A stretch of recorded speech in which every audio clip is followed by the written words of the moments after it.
ng Philippine Broadcasting. K-Daser. Maraming salamat po. This program is brought to you by 8 Media Pro Incorporated. Sa panahon ngayon, mas tumitindi ang pakikipagsapalaran, makamtan lamang ang masaganang buhay. Ngunit kaakibat ito ay sangkatutak na karamdaman. Ang tunay na kayamanan ay nasa wastong kalusugan. Yan ang hatid ng Klinika On Air. Mga napapanahong kaalaman sa wastong pangangalaga ng ating kalusugan. Klinika On Air, tuwing Huwebes, alas 6 hanggang alas 7 ng gabi. Kasama sina Dr. Cecil Katapang at Ryan George. Sa DZRJ 810 at Cable Link Channel 7 8 TV. Handog sa inyo ng 8 Media Broadcasting Network, ang himpilan ng bawat Pilipino. Palagi ka bang stress? Nakaw! Tatanda ka niyan! Tara na! Alamin ang mga napapanahon at tunay na solusyon sa wastong kalusugan. Narito sina Dr. Cecil Katapang at Ryan George. Dito lang sa Klinika On Air. Magandang gabi po sa inyong lahat. Welcome to Klinika On Air Thursday edition. Ang tawag dito, kanina kasi, actually, a few days ago, sabi ng sister ko, Elikek kasi yung tawag sa akin, Elikek, saan ba may mga vegan restaurants dito? Sabi ko, bakit? Kasi si Paul, vegan. Ganun ba? So, my nephew Paul arrived from Melbourne, and sabi ko, and then, we went to this vegan restaurant. And then, my son was with us. And then, he also started trying vegan food. So, apparently, sabi ko, there's a magandang reception ng tao or acceptance sa vegan. So, sabi ko, bakit hindi kaya pag-usapan yun today? Kasi, medical din naman ang vegan, di ba? Vegan diet, nutrition, and everything. Tapos, tama-tama naman, meron akong pina-follow sa Facebook na friend ko, si Mylene. So, nakikita ko siya from a size 4, bumaba siya ng size 0 in a matter of a few months. Diba, no? So, sabi ko, and then nakikita ko yung mga vegan recipe, food na nakikita kong pinupost niya sa Facebook. Plus, one time dinalan din niya ako ng vegan chips niya, yung kale, sabi niya.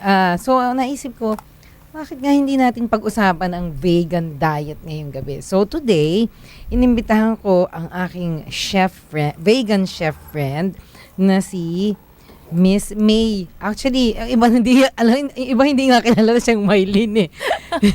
Miss Binluan Dolonius or Mylene Binluan Dolonius. May mga best friend niya, hindi alam na Mylene ang pangalan niya.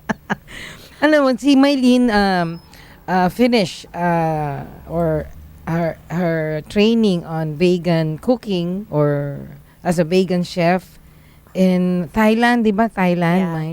Tapos actually nanap ko yung yung pangalan ng school. Matthew Kenny. Ayun, Matthew Kenny. And she owns all of Raw, vegan, and plant-based home dining. raw, vegan, and plant-based home dining. So, May Binluan Delonios. She is my vegan chef friend. And of course, joining us, so syempre, we also want the experience of those who are advocating vegan diet and a vegan lifestyle. Kasi ang vegan kasi, may pagkakaiba ang vegetarian at vegan. And later, we will ask them to explain. Yung nephew ko, my nephew from Melbourne, because siya yung vegan, kaya ako na-inspired to have this topic today, Paul Michael Podolsky and his partner, Madison Griffith. Thank you, guys, for joining us today. Thank you. Thanks for having us. Okay, let's start. Ano nga ba yung difference ng vegan at vegetarian, Miss Mylene? Okay, vegan kasi, pag vegan ka na, you don't eat anything na may meat. Okay, even egg. Pag vegetarian, some vegetarian kasi still eat some egg and may mga milk pa sila and dairies from animals. Pag vegan kasi, like us, the vegan, we make our own milk out of nuts. So, no more dairies. No You more mean you butter. can make milk out of nuts? Yes. Wow. Almond milk, cashew milk. Tapos actually I also read that vegan is also a lifestyle already. It is not just the food that you eat. Is that right?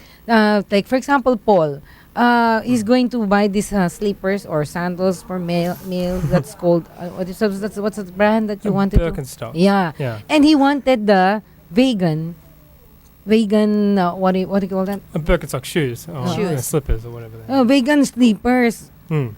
which is made of, is that true? It's made of marijuana? No, this one's not made out of marijuana. I'm not sure what the material is, but Mushroom. it's certainly not leather. Yeah, it could be a mushroom leather. Or pineapple leather as well. Oh, Yeah. I cannot imagine making the sandals out of marijuana. Imagine when that burns. Why not? So, so vegans usually adopt a certain lifestyle that is actually free of anything that will that has harmed or caused harm to an animal. Yes. That's what I read a while ago. Yeah. In preparation for tonight's conversation. So that is the difference between vegan and vegetarian. Mhm. Vegetarians, some of them still take some produce from animals. But vegans actually really pure vegetables. Plus, they adapt as the lifestyle of a non-animal cruelty lifestyle or something. So we don't consume any animal products. at all. Exactly. Yeah. Well, shirts are cotton, right? Yeah, shirts are cotton. I just take. Not made of skin. So, what is the difference in preparing vegan food as compared to to other? Well, I've always been like maybe 80% vegan in my life because we were brought up like that Ever in the since? province. 80%. I'm not into really like I don't like the taste of meat, especially pork. I think in sometime 94 I stopped eating pork, and then beef and chicken lang, but it's so minimal, really really minimal. And even before, when I prepare my food, when I'm still into cook plant-based, it's really half cooked. I cannot eat it pag more than, it's you see it's so saggy already. I cannot swallow it anymore. So when I went to the raw vegan na, it's even more, it's a big difference kasi the way we prepare it, we make sure that we don't kill the enzymes of the vegetable. We prepare it, handle with care. So it's really something na when you eat it, everything, the vitamins, the minerals that's there, you will still have it in a certain 115 degrees lang na temperature that we prepare. And in that degrees, you prepare it for like 24 hours, sometimes even 36 hours kasi it's slow eh. So you don't really kill the enzymes. In relation to that 115 degrees temperature, yesterday, some time ago, I read that did you know that cooking in very hot oil can cause accumulation of free radicals, can actually cause diseases Yeah. and premature aging. That's why I was struck when you mentioned that 115 degrees, lower temperature. Ako, I think one of the biggest observation na when I started to be a vegan is I stopped eating anything with cooked oil. The oil is always the last thing that I put as a toss, parang salad. Even it's half cooked or something, I just put it on top. I don't cook it. I poach my vegetable. I have always my ready veggie broth. So, we have this gisa. Gisa in the Philippines is so famous. It's so okay. easy. So, what I do is like I have my veggie broth every day. I put 1 scoop lang. Tapos to add the flavor, I put the ginger and other herbs and tomato, and that's it. Walang oil. Okay, let's start. For example, yung veggie broth. We have this chicken stock. Yes. That is the counterpart of or beef stock or chicken or pork stock. That is the counterpart of the veggie broth. Yes, diba? yes. So how do you prepare a veggie broth? It's the same. You know the Boil mommy. yung Alam mo yung mommy na forever nilalaga. Tomorrow nilaga na naman yung mommy kasi they said every day the beef, the marrow, when the more they cook it, the longer it's more tasteful. It's the same. So, you see the raw vegan is very sustainable. You don't throw. Everything can be used. Okay? Even like, for example, you cut carrots, you leave it there, you put it in any pot, it will grow. Okay, so you have the peel. Everything, the Ano, carrot peel? Yes, peel. Okay, Yung peel, or for example, lettuce, some are like medyo yellow na or thing, di ba? You keep that. You don't throw that. You put it in the pot. Every day, you add whatever. And then you add water. You heat it in the morning and heat in the afternoon. Don't need to put in the fridge.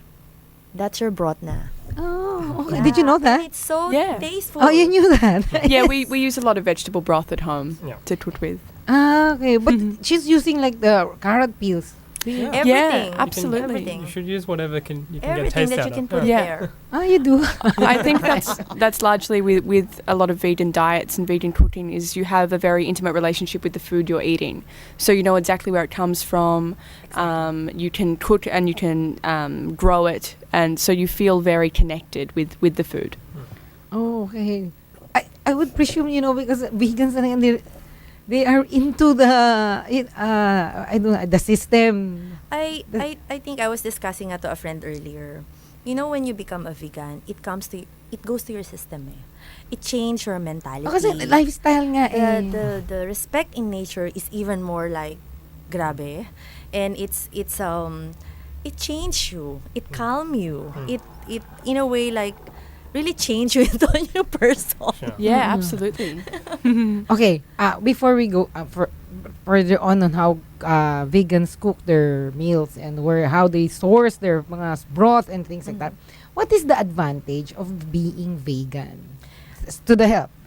Healthy, of course. So there are a number of different sort of benefits. So first, I should say, otherwise I'd feel neglectful in why it is that Madison and I in particular, have chosen a vegan diet, is because we do care about animals, and that's sort of ultimately where it comes down to for a lot of people. So initially, that is the reason why you went vegan. Yes. Because of animal. Wait, were you vegan before? As in, Not I've been- during childhood. I mean, No, I've been because your vegan- mom is not vegan. no, mum's the opposite to me, but I I've been know. vegan for 8 years, and I've been vegan for about 3.5. yeah. And you did not become vegan because of him. No. we met. So you just met and you're vegan, and then you're vegan, and then Yeah. that's it. Yes. Oh, Yeah. okay. So that's the connection there. Yeah. yeah, Yeah. yeah. Okay, so why did you choose to become vegan? That because of this animal Yes, that's cruelty right. thing. So it all started actually with a conversation with Dad. Okay. And Dad he himself is not a vegan, but he cares about animals as well. And then I remember that day, and ultimately I said, okay, I better stop eating animals because I don't agree with it. And then after that, I sort of didn't look back. But I do want to say that veganism, broadly speaking, isn't a matter of just being healthy or unhealthy. There are bad ways to be vegans, and there are good ways to be vegans, right? So, for instance, someone can be very unhealthy while being vegan if they don't get the right nutrients and things like That's that. what I'm saying. Yeah. That's very Later true. on, I was Yeah. gonna ask. Being vegan, you miss on some nutrients that are necessary for the body. Yes. And so I was gonna ask that later on. Yeah. So which means to say, since you brought it up, I might as well ask now. I was thinking a while ago before we came here, what are the nutrients that vegans lose that is sourced from animals? So the interesting thing is that there isn't really anything sourced from animals directly. So the important one that vegans don't get is what's called B12. And B12 contributes to the energy system in the body, as everyone knows here. But isn't B12 present in nuts? It is, but not in great sources. So the where B12 grows, it's a bacteria that grows in dirt and soil. And so what happens is that in Western countries in particular, we don't eat dirt because we wash our vegetables, because otherwise we would get all sorts of diseases. We do wash our vegetables Well, too. but when we wash our vegetables, we wash the dirt away, which means we wash all the B12 away. But when animals eat the vegetables, they eat the dirt, and so, So the it's stored in B12 their flesh. Yeah, the B12 gets stored in their flesh, and so when we eat their flesh, we get their B12. So the issue is that we find it's very hard for us to get B12 because we don't eat animal flesh, which the B12 is stored in. That's basically the only one that's really tough to get. Other things like iron and calcium and Protein, things like that. Yes, I was Yeah. thinking protein from Yeah. soya. Yeah. Yeah, Well, absolutely. Tofu and tofu is soya, no? So yeah. Oh, Yeah. so B12, and so vegans must supplement with B12 or B complex. Yes, that's You would right. you would think that most vegans would, Yeah, because it's- B12 is essential for the hair is one, Yeah. the skin, the nails. Yeah. The B complex is the vitamins of life. Mm, Yes. absolutely. Yeah. So that's why. So when you lose, you lack vitamin B, but it's not all the B, right? Just the 12. B12 importantly, yes. And so yes, usually from my discussion with different doctors, they do recommend that people either get an injection, which is I think quarterly, or B12 pill, or even a spray. You can get a spray now, you spray under the tongue, and that. Just one question I forgot. Remember, for example, antibiotics are made of microorganisms. That's animal. So how do you? So it's not so much. Some antibiotics are. Yes. So it's not so much that vegans don't agree with eating animals. What they disagree is with causing pain. So if certain life doesn't have the capacity to experience pain, right? We don't take it as being immoral because the immoral action comes from causing suffering To the animal. Yes. Oh, okay. But I saw Mylene is a vegan chef, and I know that she loves animals, but it is not what prompted you to go vegan, right? No, it's more of the healthier reason. But I always tell people this, that when you become a vegan, whether your health or animal, reason, I think the animal love is just there. You don't have to be vegan because of animal cruelty. You can always be vegan because you're healthy also. That's also an option. And not because that's not your option also, it means you are cruel with animals, right? I mean, it automatically come, I think. Because I know that she loves dogs. Yes. And cats now. And so I thought that, but that's not the reason why you turned into vegan. It's more of the But healthier what reason. ano nga ba? Diba? Why You all of a remember? sudden you started, No, it's like... I was surprised because we had plans eh. And then all of a sudden you're leaving for Thailand to study, to become a vegan chef. Yes. No, because it's 6 years ago, you remember, diba, I started this Guyabano juice, right? Let me just tell them Yeah. that her husband suffered what cancer? Prostatic cancer? No, it's throat. Throat cancer. Yeah. And the husband got well simply because, or primarily because of Guyabano. Yeah, right. Okay. You know Guyabano, sarsap? Sarsop. Yes. Yeah. It's that green thing with the thorns, but that's not prickly. Yeah. So thorns. Di ba? Tusok, di ba? Anyway, so that's what. So that's all the husband took, right? Well, we were so lucky because we were able to find it out in the early stage. That's one. Yeah.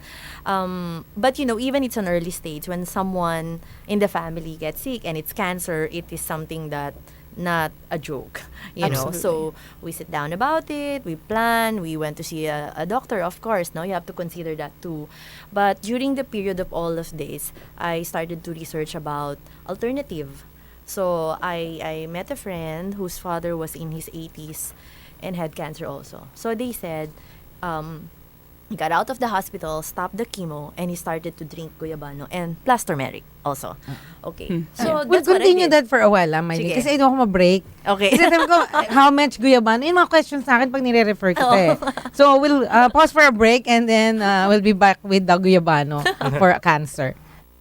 Ito ang ZRJ 810 AM H-Rai Media, ang himpilan ng bawat Pilipino. Uy, si Miss. Unang tingin pa lang, puti na. Kinis pa. Nag-Myra Vita White Hand and Body Lotion kasi. May vitamin E beads and natural plant extracts that help nourish skin deep inside for a healthy white glow. Puti at kinis, Ay, hanggang malapitan. yala na. Healthy white glow sa Myra Vita White Lotion. Yan ang alagang holistic by Myra. Trusted quality healthcare. Unilab yan. Every 60 years, for 8 terrible days, they rise. What on earth are they fighting here? What is it they want? To scourge the world.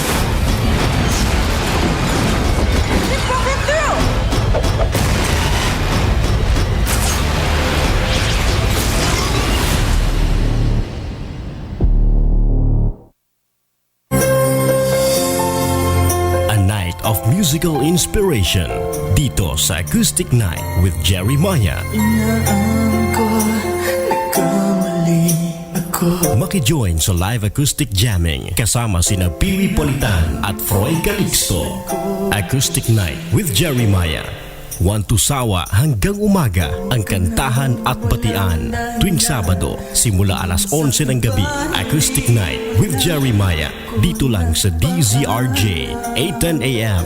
Hatid sa inyo ng A-Try Media, ang himpilan ng bawat Pilipino.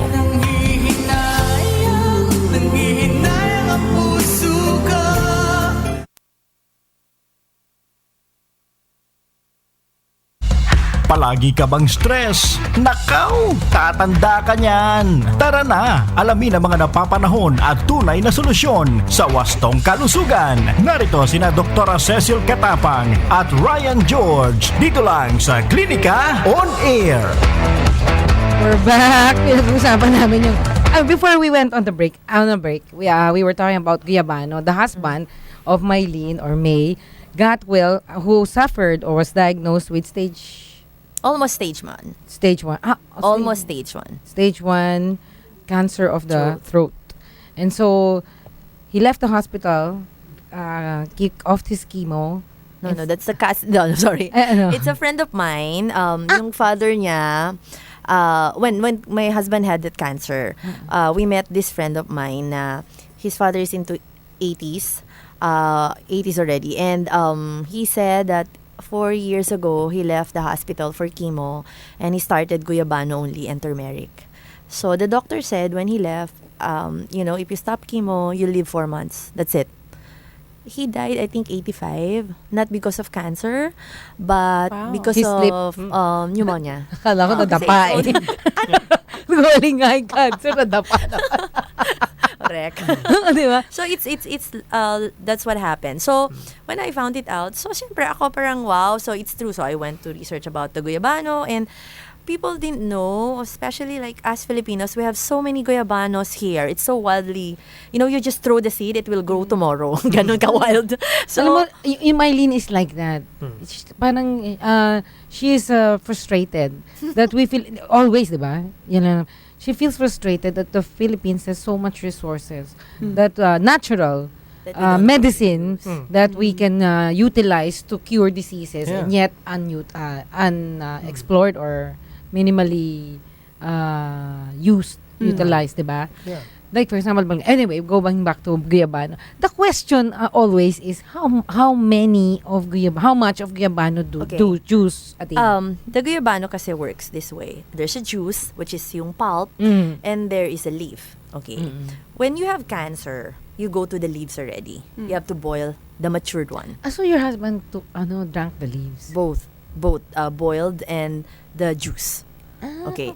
Juice is because of the immune system. It's very good in immune system. Yeah, B1, B2 also in Guyabano.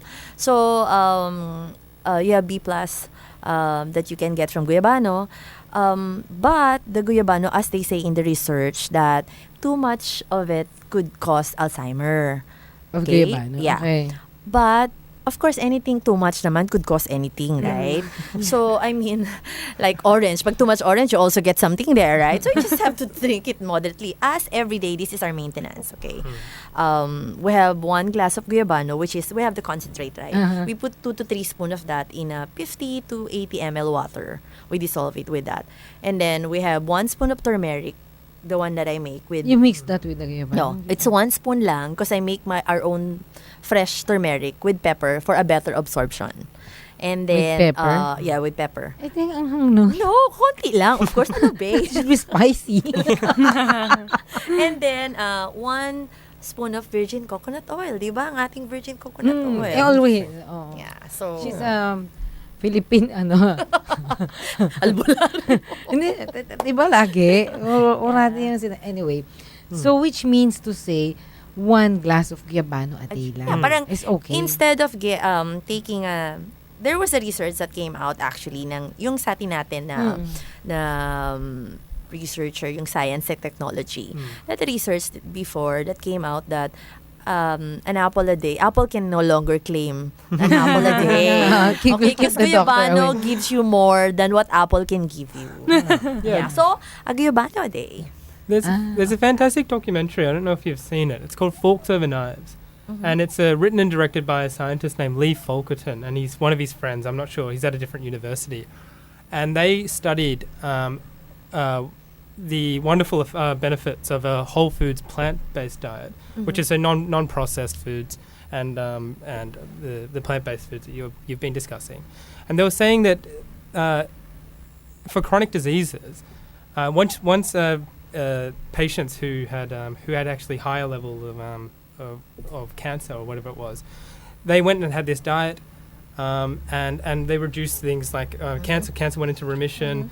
Their cardiovascular disease was lost. They obviously lost a great deal of weight and things like that. And it's a really wonderful documentary. Yeah.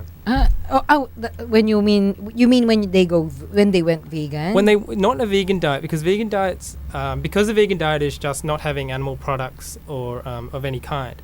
It was a particular kind of vegan diet, which was whole foods, plant-based diet. So the whole foods means non-processed foods, and the plant-based means essentially raw. Yeah. Yeah, because plants or vegetables and fruits are rich in antioxidants. Maybe that's why. Yeah. Well, I actually don't know what the science is behind it. It is. There are a lot of research also and some features if you Google about raw food. There's a lot of diseases that was corrected. It's not only cancer. There's several diseases that could be corrected. Raw if you food go raw is. food. Medyo confused ako dun sa. Di ba vegan yung. Yes. Vegan chef ka. Pero nakikita ko #raw. Raw because it's silaw. Yeah, I know. It's uncooked. So But there's a I cooked see your post plant-based. na it's cooked. The tofu, because I combine plant-based. That's what I told them. Yeah. If I have full 100% raw, baka you won't see me here anymore. I'll be very tiny already. So I combine a 30%. My lifestyle is 30% cooked plant-based and 70% raw vegan. Raw? Raw. It is Hilaw. salad. Yeah.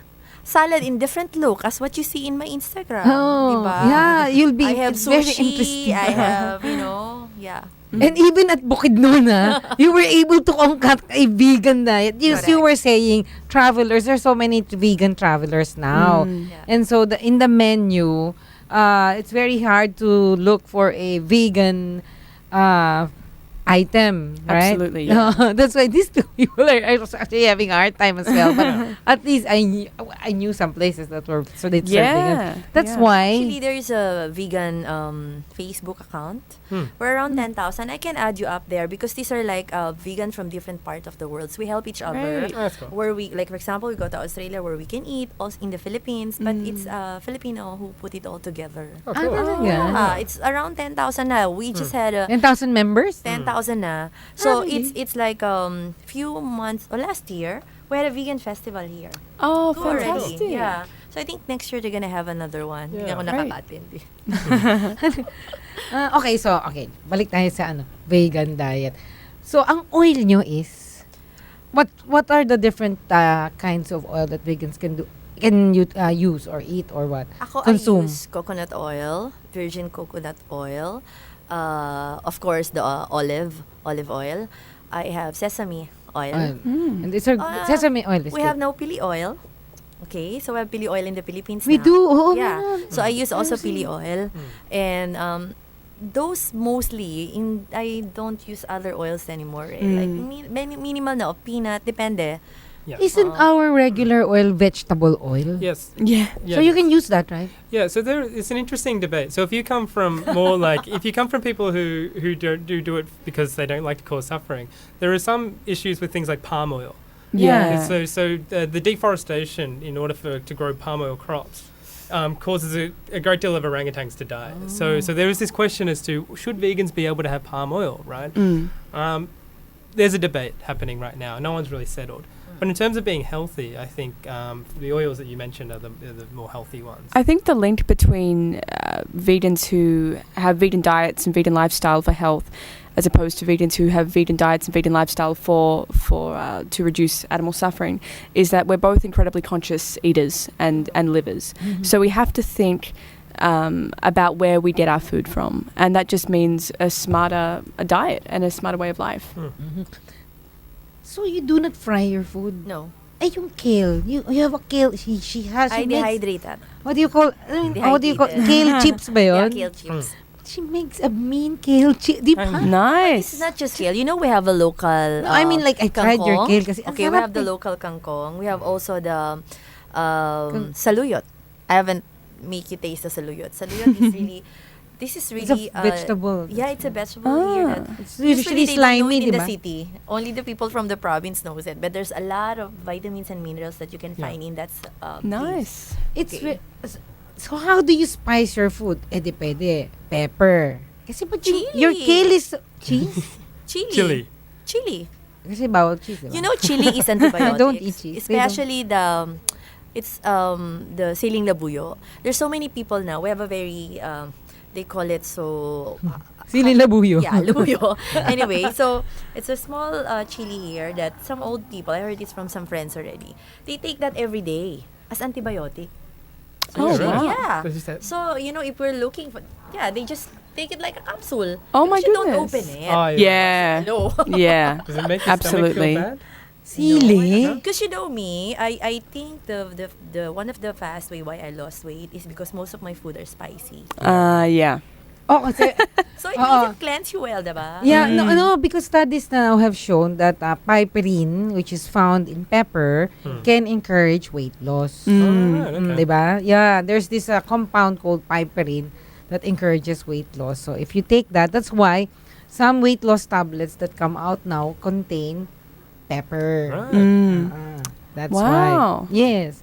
So for oil yun, ini-extract. Di ba a while ago you said that you mentioned something about extracting oil from nuts?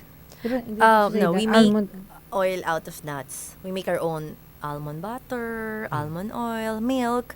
We use nuts for that. Mm. Yeah, all the nuts can be used for oil or for butter, ice cream.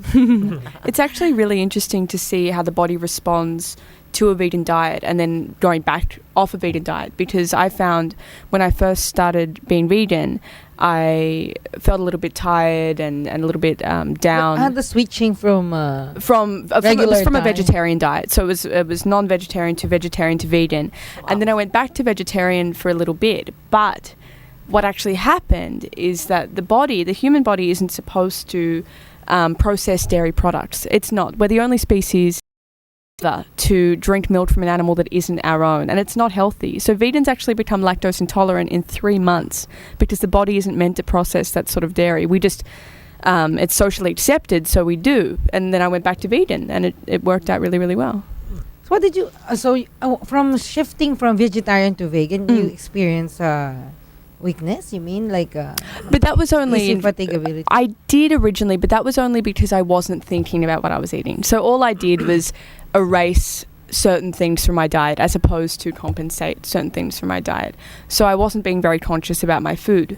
But what I did notice was that the body actually isn't meant to digest dairy products. Yeah. There's actually a great documentary, another one that, called Cow, which is all about animal agricultural industries. And whilst it's garnered towards a more to avoid suffering perspective of veganism, they do have a vegan doctor that has looked after patients who have been vegan right from birth. And the body's just not equipped for that sort of intake of dairy. Yeah, you but- mean there's a vegan doctor? Yeah. Well, there are doctors that suggest So in the same manner, they do not recommend any animals no. based or sourced medical Yeah. products and medical medicines. Yeah, as well. absolutely. Well, in fact, what they say is that cow's milk is meant to be food for something to grow to 300 pounds. Right? We don't get to 300 pounds, so we Yeah. should not be having milk, right? That it can't be good for us. Which is their point. So they're saying, we shouldn't be having this sort of stuff because this is meant to grow a really big animal. Yeah, milk has a purpose, and that's to nurture and develop a young creature. And we're not young cows; we don't want to grow that big. So the body actually doesn't accommodate for that. So the minute the body we flush the dairy out of our system, and we start listening to what the body needs. The minute you put dairy into your body, it's like, oof, that's not good. How about you, Paul? What did you experience shifting from meat or regular diet to vegan? Yeah, Did so- you untoward side Yeah, effects? I had a little bit of trouble myself. I think it's partly because I was very young, so I was very naive about food generally. How old were you when you shifted to years vegan? When I was 17, 18. Wow. And I always had mum cooking for me as well. I know. So when I moved, Her mom is my sister, Yeah, and she that's right. doesn't cook vegan. And she hardly Yeah. eats vegetables, except salad. she eats rice. I mean, Rice is Plant-based. yeah. Yeah. Yeah. But when I moved to Melbourne, away from or out of home, I had to sort of fend for myself.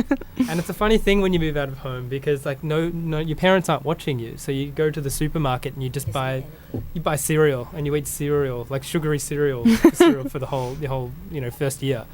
And so when I went vegan and I stopped having meat and all the nutrients that come with it, I got quite sick as well. So that's my suggestion. To anyone who wants to be vegan, they've got to be careful about what they're eating. I think everyone should be vegan, but everyone needs to be educated about the sorts of nutrients. How about you? When you shifted to vegan? Kasi I'm wasn't sure that when hard. when you shifted to vegan, nasa Bangkok ka nun. Yeah, it wasn't that hard kasi when, as I told you, diba, earlier, even before pa, I was already 80% vegetarian. Yeah. Okay, like if I prepare a food, super tiny talaga yung meat. It's like, you see also the vegetable really, parang you couldn't find the meat. That's how we grew up, okay? But now I realize when I went to... But before kasi you take or you ingest eggs, milk, diba? Yeah, but you have the almond milk. No, I mean before. So ngayon wala na, diba? As in no animal sourced, No. The butter before is like one of the magic in cooking. Yeah. But now I realize that you don't need a butter to make a very yummy Tasteful, and healthy dish. dish. Yeah, Flavorful. for sure. It's just So all about herbs.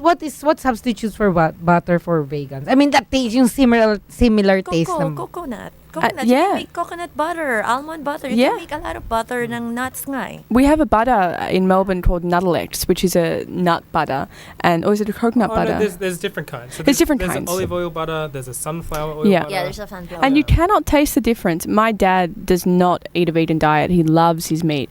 And we actually put the Nuttelex in compensation for butter, and he had no idea. He thought it was very tasty on his toast in the morning. So you can't notice the difference. I did once coconut butter. Mm. And when I saw the result, it's like, it looks like butter. Yeah. And it I tastes like made butter. them. I was like, oh my God, this is it. malapit sa butter talaga. Super. You wouldn't even, siguro when your eyes are closed and you try it, you wouldn't think, even the texture. Yeah. Yeah. And nasa expertise mo kasi yun. It's in her expertise. That's why she was able to achieve that butter taste and texture butter. Coconut butter. Commercial muna. We'll go for commercial for a while.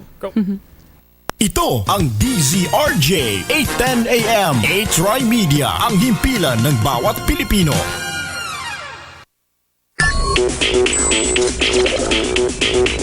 Kuya Kim Atienza po.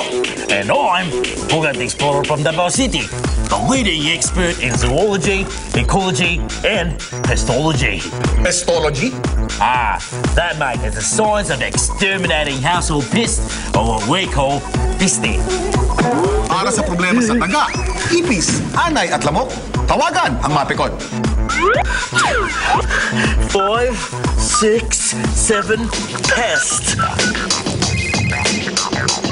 Hello? Mapicon! Help! Bogart? You're in control with Mapicon.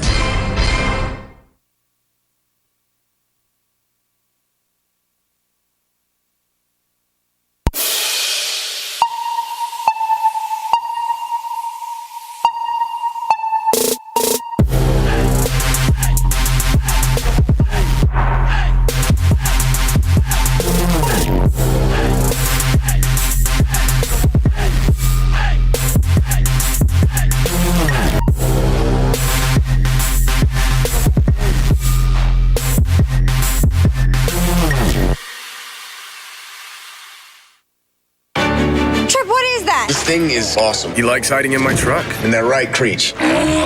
You named him Creech? You see that? Shut up! Aren't you curious about where it came from? I'm gonna get you home. I promise you that. I don't know who's driving, him or me. monster trucks. Coming soon. Ang dami ng peke sa world. Pati ba naman puti mo? Peke din? Para totoong puti, mag Myra Vita White Moisturizer. May vitamin E at natural plant extracts to help nourish skin for that healthy white glow. May double sunscreen na, non-sticky pa. Ito ang totoong healthy white glow. From Myra Vita White Moisturizer. Yan ang alagang holistic. Trusted quality healthcare. Unilab yan. Ito ang totoong healthy white glow. From Myra Vita White Moisturizer. Yan ang alagang holistic. Trusted quality healthcare. Unilab yan. This program is brought to you by 8 Trimedia Pro Incorporated. Palagi ka bang stress? Nakaw! Tatanda ka niyan! Tara na! Alamin ang mga napapanahon at tunay na solusyon sa wastong kalusugan. Narito sina Dr. Cecil Katapang at Ryan George. Dito lang sa Klinika On Air. I forgot what you were talking about. We were talking about butter, no? Yeah. How to. So for example, okay. So what other food products that we our normal diet, which is normal now, the vegan or our diet, which is the regular diet does. What other things that the regular diet consume that vegans can replace or substitute? Say for butter, milk. Soya milk, almond and milk. almond milk. Like I said, nuts. You can make milk out of nuts. Butter is the same. So you've never tasted egg again for a long time? None of you? Yes. So, you know we have an egg replacement, Yeah. when we make. It's the flaxseed and water. Flaxseed? So we make pancakes out of that. So you put it all together, the other ingredients. Mine kasi is different. Usually people use flour, right? Because I'm a raw, I really use the crops. Like I grind the tomato or Grabe. So that's how I do it. Like when I was in Bukidnon last week. They have so many yum. Okay, so I was like, ang dami naman yan. Alika, ay ma'am, pwede lang sinigang. No, we can do something. So I said, boil it, and then we mash it. And then, they have flax. Luckily, they have flax. And then without oil? No oil. So when they're like, wow, they never thought that you can make something out of that yum. Yeah, wow. You know, that, mom, you need flour? No. Mom, you need butter? No, I don't need. This is just what I need. Yeah. Yeah. And there are, and you might not like to hear this, but there are mock meats, right? Yeah. So I don't want to hear that. Yeah. So, which that's unhealthy. Well, they're not as unhealthy as meat, which is the interesting thing. Mock meats are made out of the proteins they take from vegetables. So they have a soy protein mock meat, and they have a gluten. They have a wheat protein mock meat. And essentially what they do is that it's just gluten if it's a wheat protein. And they take everything out of it and leave this protein. It's quite good for you. There's no fat in it, so it's quite... I was gonna ask about that. You do not work with mock meat, diba? A long time ago, tawag dun TVP eh. Textured vegetable protein. Yes, that's right, yeah. That's what we call it before. This was, alam mo yun, this came out during Marcos time to support or to feed the marginalized group, marginalized community. So instead of meat, using meat to give these communities, they use that to expand as meat expanders. No? Yeah, right. So, but it does taste meat, no? Like meat. Oh, absolutely. And I think it's a good excuse, mock meat, because you cannot then be hungover or something and then find any excuse to get a cheeseburger, because now, especially in Melbourne, there's mock meat burgers that are really tasty. But you don't. No. This is, I mean, we become vegan out of different reasons, Yeah. right? I find it kasi, there were people before I met that are really big and they're vegan. I was like, how can I be vegan? It's not encouraging, And they eat a lot of rice because that's the alternative for them, right? Yeah. And since their reason is for animal cruelty, so they have. So I was like telling myself that I would rather just eat meat than a mock meat. You know, it's, I don't know, I'm sorry for other people, but I find it so hypocrite that I promise my friend I'm not gonna say this. Bakit ang sabi? No, because it's I respect every individual who become vegan. Sometimes I just find that like what I said, vegan change you, but it doesn't have to change you in extensive that sometimes some that I know, they hurt some other people already on their opinion. Parang they're the best already in the world. And it's not like that. It doesn't work like that. We're all the same, fair, you know. Absolutely. And when you process this vegan meat, you know, it's not healthy. And the only dishes that they always make is based on another meat dish. Yeah. Right? Like there's a vegan lechon. There's a vegan meatballs. I have no meatballs. No meatballs. I do that. Okay. So it's that's just the only thing that sometimes, you know, it's hard where you place yourself because you don't want to offend other people. So you respect that opinion, but of course it's also those people should also realize that if you're into animal cruelty and you're eating a look-alike there, Yeah.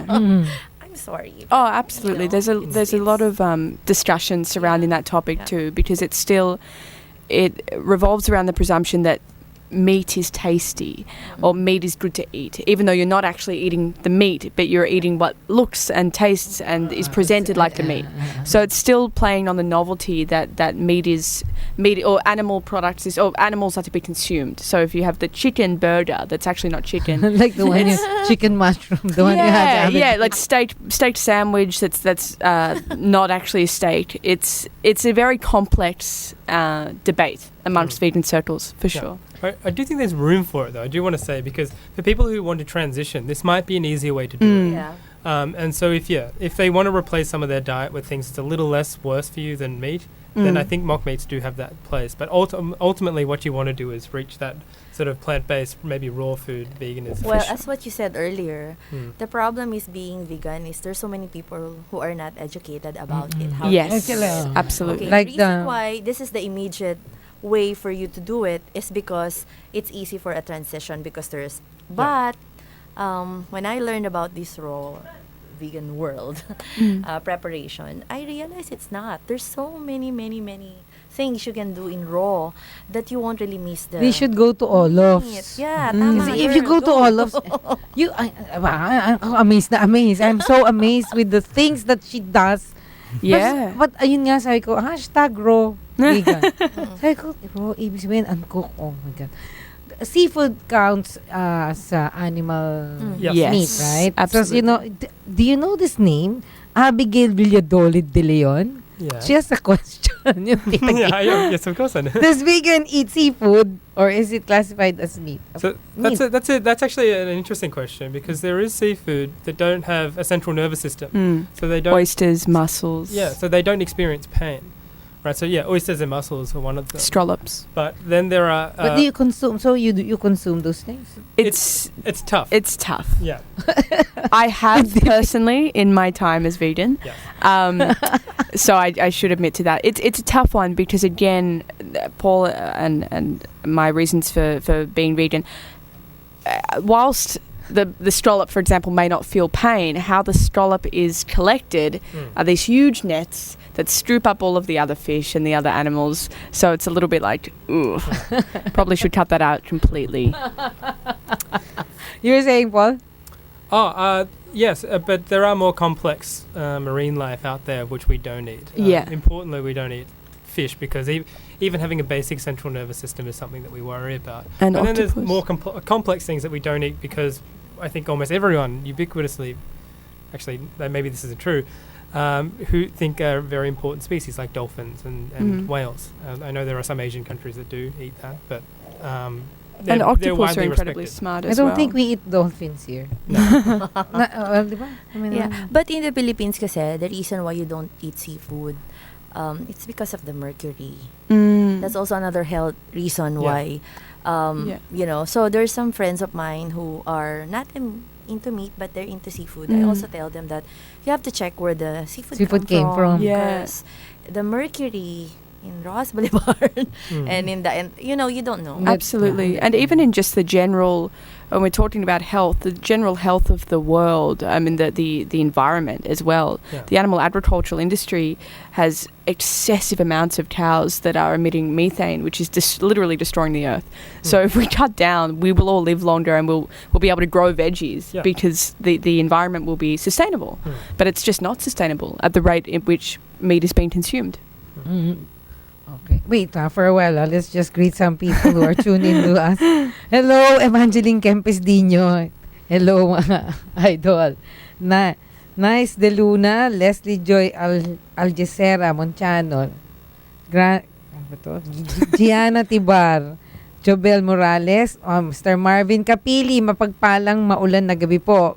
Gandang Dr. Cecil and your guest, Ma'am Mylene, Air, Paul, and Miss Madison. Watch na po. Well, he just said that he's watching you. Oh. Yeah, so Hello. say hi to Mr. Marvin Kapili. Ann Ramos Pabilin, Sol Medina, Marvin Solid na kay A-Tray Media. Thank you, Marvin Kapili. Beb Santiago Doro, Marvin Kapili ulit. Abigail Villadolid de Leon. Abigail is listening from Australia. Greet your mom. Jericho wants to know why people become vegan. Okay, why we Jericho is our... Many different reasons. Yeah. Yeah. You have to explain because Jericho, all the way from Sydney, is listening to you. Jericho.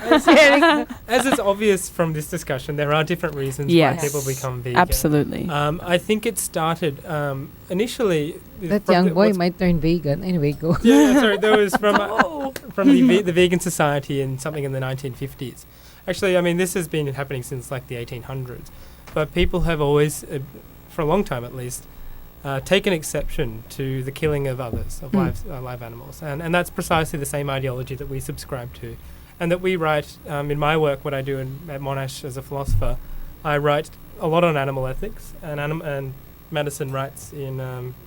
I actually write about animal and women's relationship. So the feminist relationship between the killing of animals and the treating of women. And there are a lot of really frightening links between the way we treat our animals and the way we treat our women. And so I write a lot about that as well. So there's that political layer for me too. So basically, Jericho, why people become vegan is because they don't like to hurt animals. Si Jericho is, how old is Jericho? That's our cousin Jericho. That's your cousin Jericho. I have no idea how old He's a young boy. Wow. Maybe 8 or 9. Oh, cute.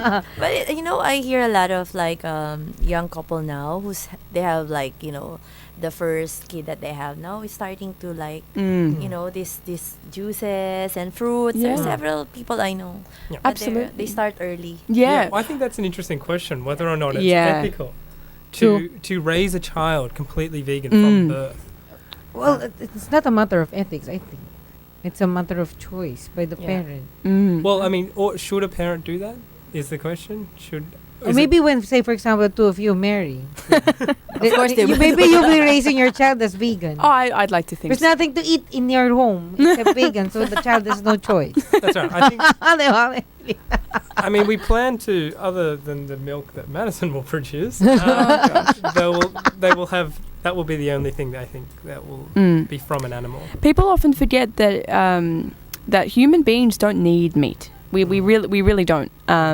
We can live well and flourishing lives through plant-based diets, and it's totally fine. In fact, a lot of animals that eat meat don't actually need meat. And I think cats are the only ones that do.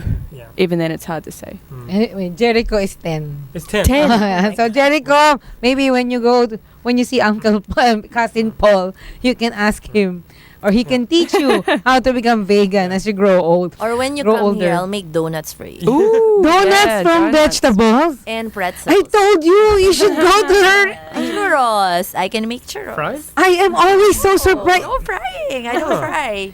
Dehydrated. Oh, Ah, right, right. Her Sweet potato? kale chips. Nagdala ka ba? Did you bring kale chips? No, I brought some cinnamon. Her kale chips is so Nice. good. Cinnamon buns. Cinnamon buns? taste it. I will taste it. Okay, we'll taste it later. Madison, any last word regarding vegan diet? Vegan diet. I'm very happy and healthy and well and really enjoy it. And I won't go back ever. Okay. Paul, any last word on vegan I diet? share the same sentiment.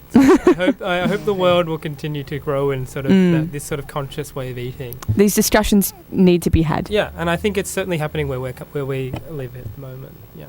Eileen, you have some thoughts about travelers, di ba? Di ba? A while ago you were saying that you go to a restaurant and then vegan. Like the raw vegan world, as I said earlier, there's so many opportunities that came to my life when I turned to be vegan. There's which I never thought it will come at the age of 40s. But yeah, it's surprisingly like people come to send me message, want me to join their team, like different chef from different parts of the world, and some resorts owners who are starting to be conscious now with their menu that they offer in the restaurant. You know what I see every time you go to the restaurant? Sometimes you see you wait for the chef to come out, right? And you see the chef like this. You never see a chef like me like this.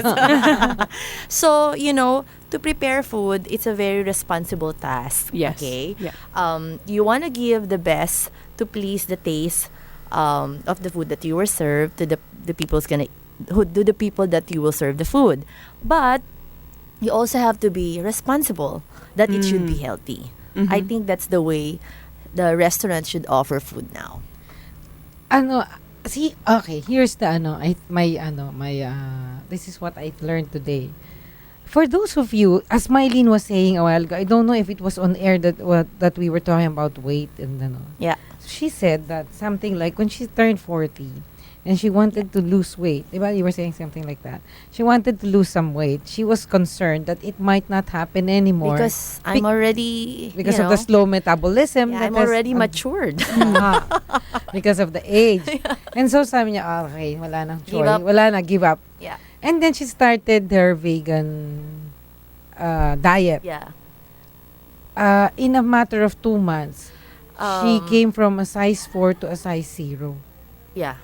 Diba? 2 months. How is the health of the three of you? I think we're healthy. Yeah. Propensity to get sick. Oh, to get sick? No, I feel fine. I have a very good immune system. Me too. It's more my stressful lifestyle than it is my diet. So Paul actually went to... I would think that your elimination bowel movement is very good because it's very fibrous. Regular. Well, Paul went to the doctors before we came traveling, and the doctor made a joke saying, "Are you sure you're not slipping some meat into your diet?" Because he was incredibly healthy, all 100%, everything was totally fine. Yeah. Good. Okay, invite them to your restaurant bago tayo Okay. So guys, plus the listeners of course, mga fans ni Dr. Cecil. Hindi, dapat subukan talaga nila yung pagkain. Sige. I have this home dining, Olaf, after the name of my husband. So it's Olaf raw, vegan and plant-based home dining. You have to book at least 2 days before because we have to prepare the food and it should be a minimum of 4 kasi it's sayang naman if I'll make just one for one person. It's in Merville, inside Merville Village, 27 Vatican. So reserve lang 2 days before and minimum 4 people. Plus, I do workshop too. Nice. So if you're interested to learn how to prepare vegan food and dishes and you want to change your lifestyle into healthier, just call me 0917-885-9335. I'll answer that. Yan din ang number ng Olof's. Yeah, the same. People who call, actually that's me kasi I don't give it to other people because I want to make sure when people hands-on call, ka talaga. I answer it immediately. Yeah, correct. Diba? Never And lalo na this is something that I... Passion mo na. All of a sudden, naging passion mo yan no? Yeah. So yun, again, the telephone number for Olof's and Mylene's vegan workshop. Okay. Or 0917-885-9335. 885-9335. Yeah. And again, thank you very much, Madison, Paul, and Mylene. Uy, si Mylene is from Merville, Makati. You can imagine. Paranaque. Paranaque. Oo nga pala. You can imagine the traffic that she went through coming here and going back now. Thank you very much. Pero alam ko kasi advocacy mo yan eh. Yeah. Kaya okay.